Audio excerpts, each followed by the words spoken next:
Hello mga seswang! Ayan. Ang oras ay 3:45 a.m. in the morning. Ayan. Katatapos ko palang gumawa ng mga box.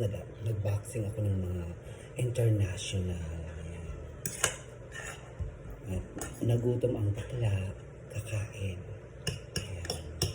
Kasi mahirap matulog ng gutom. Kasi hindi yung antok mo yung pinakikiramdaman mo, kung hindi yung kalam na sikmura. Kaya mas masarap matulog ng busog. Ayan. Ayan mga seswang. At least, pag binangungot ka, busog ka. So maganda kang matitegi. Pero kung gutom kang matitegi, at tsaka mga seswang. So kailangan kumain. Then pagkakain, mag-half bath, then pagkakain, magpapahinga ng 10 minutes.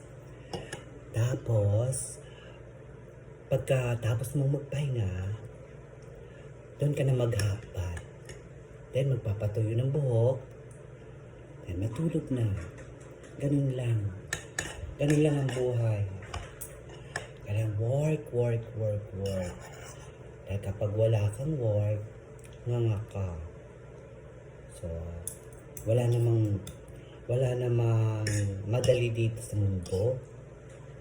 Lahat mahirap. So, lahat dapat pinaghihirapan yung kikitain mo. Diba? So, kain tayo mga sesong. Konti lang ang subo ko, Tingnan niyo yung bibig ko, makipot yan. Diba?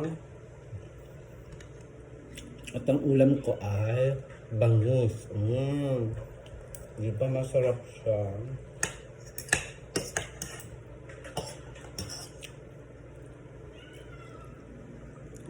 Thank you so much pala sa mga subscribers ko.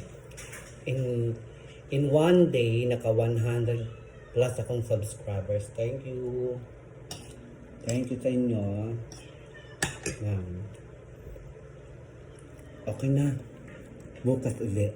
Good night.